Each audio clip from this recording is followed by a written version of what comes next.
오늘 우리에게 주시는 하나님의 말씀은 전도서 8장 9절에서 17절까지 말씀입니다. 9절. 내가 이 모든 것들을 보고 해 아래서 행하는 모든 일을 마음에 두고 살핀즉 사람이 사람을 주장하여 해롭게 하는 때가 있도다.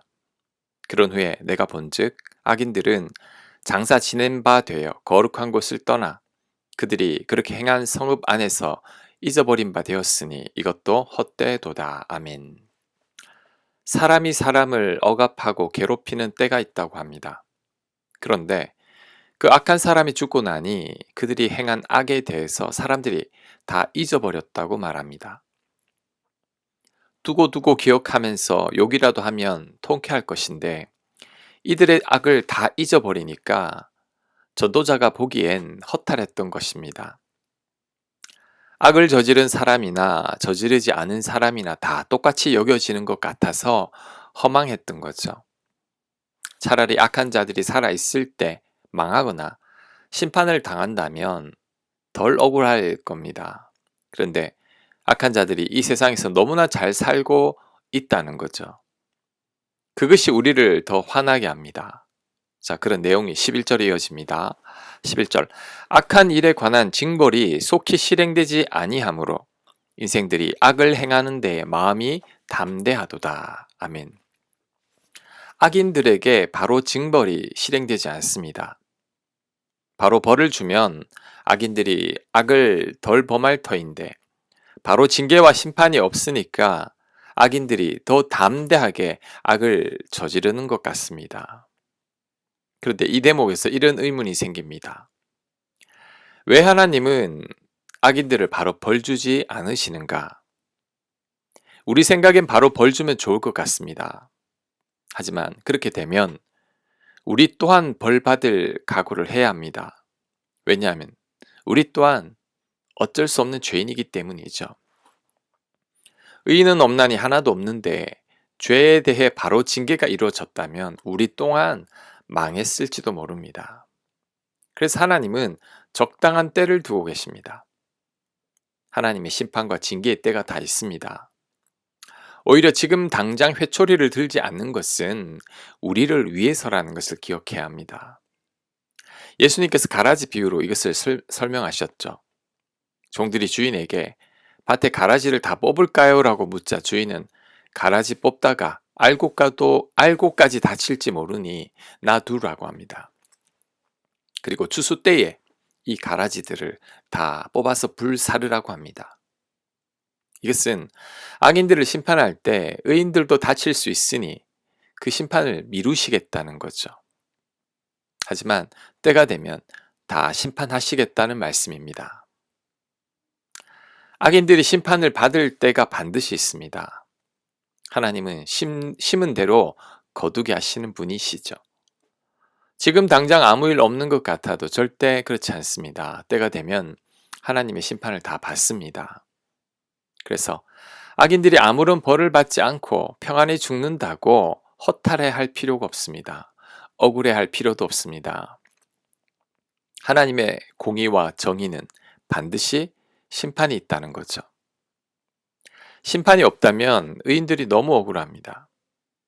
착하게 살고 하나님 말씀에 순종하며 사는 게 무슨 의미가 있습니까?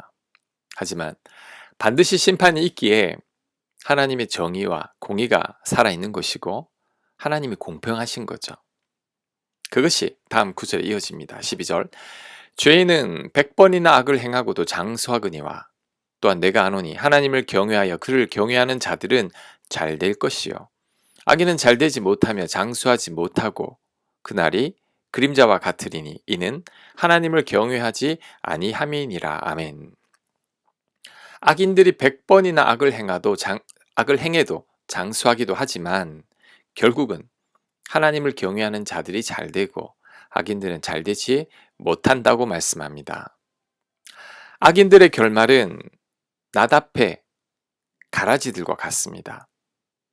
속히 다 배임을 당할 겁니다. 그러니 악인들 때문에 불평하거나 시기할 필요가 없습니다. 악인들이 평안히 잘 죽는 것 같아도 그렇지 않습니다. 하나님의 공의로운 심판을 절대 피할 수 없습니다. 하지만 그 악인들이 다 심판을 받기 전까지는 이 땅에 악인들이 여전히 살고 있죠. 그러면 그 악인들로 인해 이 땅에 고통이 존재합니다. 불의가 존재하게 되죠. 그래서 이 땅에 완전한 정의나 평등이나 공평은 존재하지 않는 것처럼 느껴집니다. 이 세상에 불의가 가득한 것처럼 생각됩니다. 그것이 14절 이하의 말씀입니다. 14절 세상에 행해지는 헛된 일이 있나니 곧 악인들의 행위에 따라 벌을 받는 의인들도 있고 의인들의 행위에 따라 상을 받는 악인들도 있다는 것이라. 내가 이르노니 이것도 헛되도다. 아멘. 악인들이 받아야 할 벌을 의인들이 받을 때가 있습니다. 의인들이 받아야 할 상을 악인들이 받기도 합니다. 도대체 이런 경우가 어디에 있습니까? 그런데 살다 보면 이런 부당한 경우를 우리는 종종 보게 됩니다. 하지만 이것이 바로 우리 인생살이죠. 우리는 이 세상에 불의가 없어지고 완전히 정의로운 세상이 만들어졌으면 하고 기대합니다. 하지만 그런 세상은 존재하지 않습니다. 왜냐하면 이 세상엔 항상 악인들이 있기 때문이죠. 불의가 없고 정의로운 세상을 만들려면 이 세상에 악인들이 다 없어져야 하는데 그럴 수가 없습니다.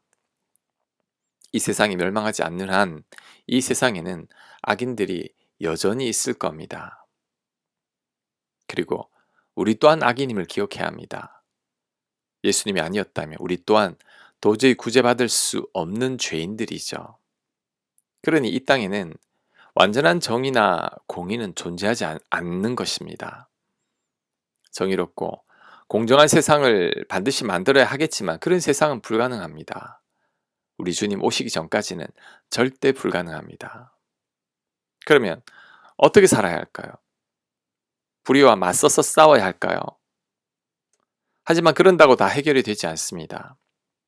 때로는 더 억울한 일을 당하기도 하죠. 그러면 정의롭고 공의로운 세상을 포기하고 살아야 할까요? 그건 아닙니다. 정의롭고 공의롭고 평등한 세상을 만들려고 애를 쓰되 완전한 정의나 공의나 평등은 기대하지 말아야 합니다. 헛된 기대를 하다 보면 우리가 지칩니다. 부당한 이 세상에 매일매일 화가 치밀어 오를 겁니다. 이럴 때는 어떻게 살면 좋을까요? 15절 이하에 그 답이 나옵니다. 이에 내가 희락을 찬양하노니 이는 사람이 먹고 마시고 즐거워하는 것보다 더 나은 것이 해 아래에는 없음이라. 하나님이 사람을 해 아래에서 살게 하신 날 동안 수고하는 일 중에 그러한 일이 그와 함께 있을 것이니라. 아멘. 자, 15절은 기뻐하고 즐겁게 먹고 마시라고 합니다. 이것은 인생을 즐기며 살라는 거죠. 왜 갑자기 이런 말을 할까요? 이 세상이 불의하고 정의롭지 못하다고 한탄하게 된다면 일평생 불평하고 화를 내며 살아야 합니다. 그런다고 달라지는 것도 없는데도 계속 원망과 분노 속에서 살아야 합니다. 이렇게 인생 낭비해서는 안 된다는 거죠.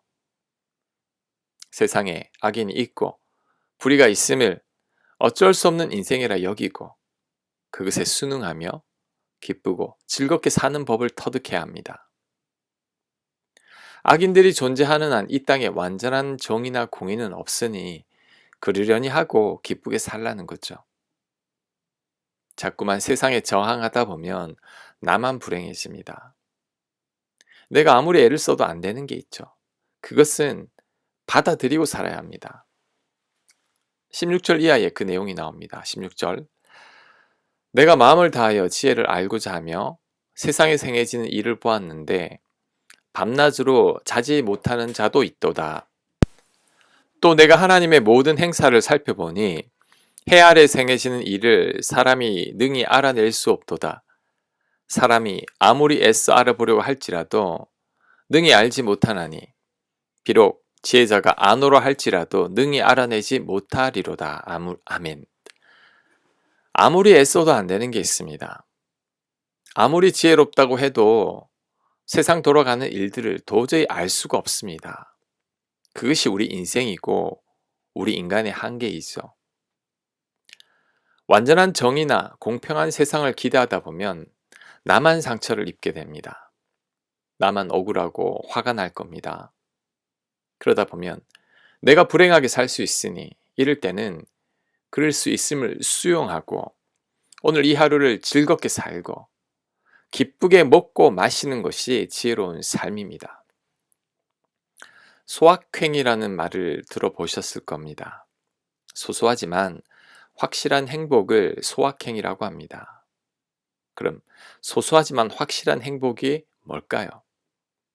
오늘 내 곁에 소중한 사람들과 즐겁게 먹고 마시고 얘기하며 기쁘게 사는 거죠. 행복이 거창한 게 아닙니다. 너무 많은 걸 기대하다 보면 행복감이 떨어집니다. 불의한 세상을 원망하고 불의한 세상에 내 마음이 빼앗겨 있으면 나만 불행해질 수밖에 없습니다.